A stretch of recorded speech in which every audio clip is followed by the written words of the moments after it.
establishment, but come on in and we're going to soak it to you just a little. We're going to stick it to you a little bit more this time out of your pocketbook. Who would ever go back to that restaurant? Well, I'm going to tell you who. Every single person that is a resident of the state of Michigan who blindly follows this ridiculous team year after year. I'm not doing it. It's just stupidity. I was down there in 2014 for a playoff game, and I was running late. So I paid for parking, which was $45. I was late, so I went into and had Elias Brothers, just a burger, fries, and a shake inside Ford Field, which was $24. So $69 plus my $100 ticket. I paid $170 to watch a 9-7 team not make the playoffs. $170 to not make the playoffs. This is insanity. I don't know who would take part in that, but enjoy, Lions fans. Okay, so let's move on. Super Bowl. Now, the Philadelphia Eagles, in my opinion, are a better all-around football team than the New England Patriots. New England has a better offense than them only because there's nothing that Tom Terrific hasn't seen. He's seen it all. He's seen every coverage. You're not going to surprise him. You might pressure him, but you're not going to surprise him with any of these coverages and schemes that you run. So because of that, I believe that the New England Patriots have a little bit more of an advantage over them. But Carson Wentz is a great quarterback. He's an outstanding talent, obviously out for the season. So they bring in Nick Foles. Now, for those of you who don't know, Nick Foles is a Spartan. Now, that's not where he finished his career at. That's where he signed. Nick Foles was at Michigan State. And if you remember correctly, John L. Smith was the head coach, and he was fired. And somebody who was excited about John L. Smith, one of the two people that I could think of that are in the green and white that were excited about John L. Smith was out of Lowell, Keith Nichol. And Keith Nichol was coming to Michigan State. Kirk Cousins is at Michigan State. Nick Foles is at Michigan State. Nick Foles is like, I'll compete. Well, when John L. Smith gets fired, Keith Nichol he decides he's going to go to Oklahoma. So Nick Foles is like, good, I'll come in. I can compete against Kirk Cousins. It won't be a problem. I can handle it. So in the meantime, Keith Nichol gets down to Oklahoma, and the Heisman Trophy winner's waiting for him, Sam Bradford. Well, Bob Stoops is not about to make Keith Nichol the starting quarterback with a superstar quarterback already on the roster. So Keith Nichol said, forget it, I'm coming back to East Lansing. Well, so Keith Nichol and Kirk Cousins are really competing for that starting job, and eventually Kirk Cousins wins out. But Nick Foles feels like, man, I'm not getting a fair shake, whatever, and he transfers. So that's the skinny on Nick Foles being a Spartan, but nevertheless, he does have that Michigan State pedigree in him. So I believe that, as you clearly saw in that NFC Championship game last week, I honestly thought that Minnesota was just an all-around better team than them. They have great defense. Shout out to Trey Waynes, Michigan State guy. They have a lot of talent on that defense. Their offense is pretty good. It is pretty good. I mean, you're on third-string quarterback, Case Keenum, but they looked pretty good up until they ran up against that Philly team. And I think they got hit in the mouth and they couldn't recover. And that's really all it was. If they played that game again, it would never be a blowout like that again. Nevertheless, the Philadelphia Eagles did show me a little something in the resolve category. They are ready to compete with the New England Patriots. Now, I feel like the New England Patriots are like Mike Tyson. For those of you who remember, Mike Tyson was a good boxer. He wasn't a great boxer, but people were so intimidated by him before he even got in the ring that the fight's pretty much all over in their head, and he gets a hit and then it's actually over. Well, New England comes into the game, and I don't think for a second that Atlanta was scared of them last year coming into that game, and they showed because they jumped right out on them. 28-3 halftime. That game is over. And if it was not for such poor play calling in the second half, that game is over. You have 1st and 10 from the 22 after Julio Jones comes up with that catch on the sideline. That game's over. Kick the field goal, 31. They can't come back from that. It's over. The game's over. Bad play calling. But whatever. When things started to go bad in that game, I saw the league MVP panic. I saw it. Everybody saw it. This is the world with 100 million people watching TV. The league MVP panic. TB12 ain't panicking. As much as I do not like him, I don't like the New England Patriots. I don't see any panic out of Tom Terrific. None. He's not panicking. Bill Belichick's not panicking. These teams have the Mike Tyson syndrome before they even get in there. They're beaten psychologically before they get in there. So we're going to see what Peterson and Nick Foles and them can do today. I don't know if they can withstand the psychological warfare that comes with this game, but we're gonna definitely see. Now, New England is first in points. They've scored the most points in the NFL this season. Second in passing yards, and 15th in rush offense. So they're in the top half of every offensive category. Make no mistake about it, this offense is good. It's really good. Now, defensively, they're 30th against the rush and 30th against the pass. Shout out, Matt Patricia. Good job. This is ridiculous. Now, conversely, Philly was 4th in points. Solid, very solid. Top 5 of scores with Carson Wentz as quarterback. So that's not it. They're 6th in rushing, 12th in passing. Defensively, they are number 1 in points against. They're not giving up a lot of points. They're 17th against the pass and 6th against the rush. That offense that the New England Patriots has is not rushing on this defense. You're not rushing. You're just not. So they're going to have to throw. I don't know. Don't be surprised to see Tom Terrific throw 40-plus times tonight.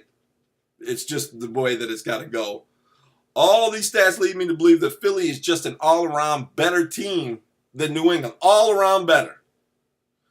Now, unfortunately, the one difference that the New England Patriots have that New England doesn't, they have Bill Belichick.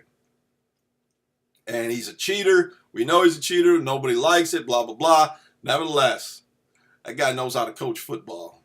And I don't know. I think that he's going to confuse Nick Foles. I think Bill Belichick's going to give him some things that he hasn't seen.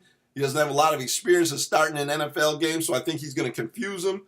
And I believe he's going to trick him into a late interception that will ultimately cost the Eagles the game, 24-21. Tom Terrific wins another Super Bowl. So there you have it. That's my predictions. Log on and find out later how close I was. All right, let's get into the 2018 Michigan State football season.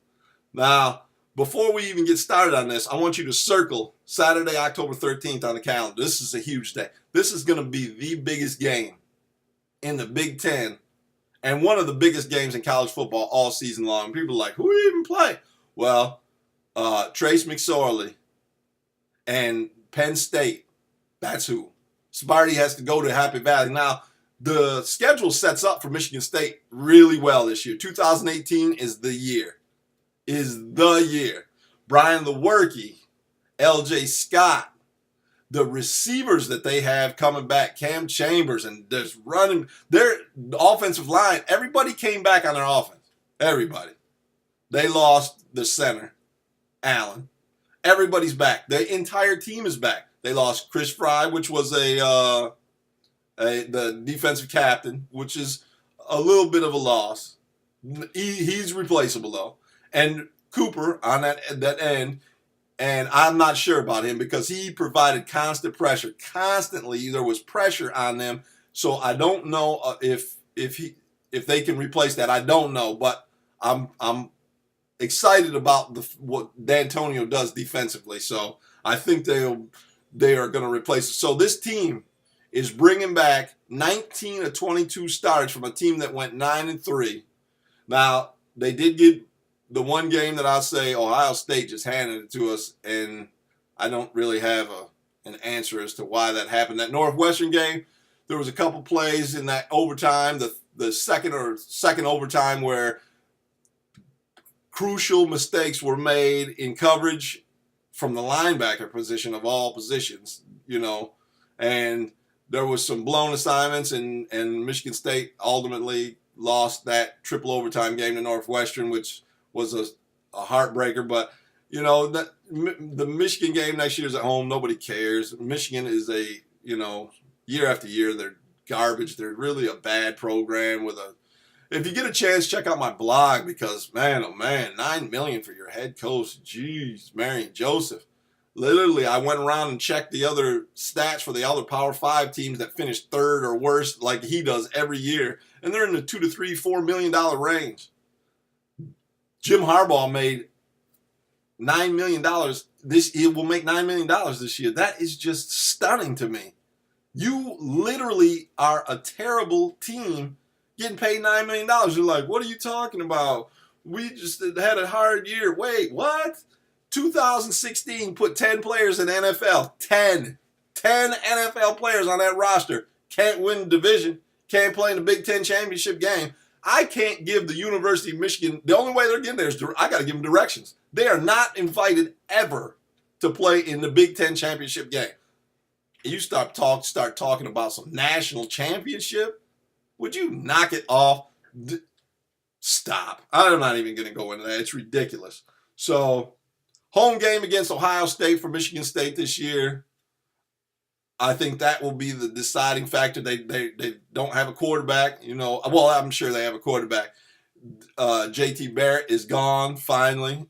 So he was a thorn in the side of Michigan State while he was there, and I think that whoever they bring in, I think Michigan State is prime. Brian Lewerke is really going to have a good year this year, and Michigan State is one win, October 13th, Penn State away from playing for a national championship. So people laughed at me in 2013 when I said that, 2014, 15, but Michigan State is right there. We are right there getting ready to play for a national championship. And I'm going to go out on a limb.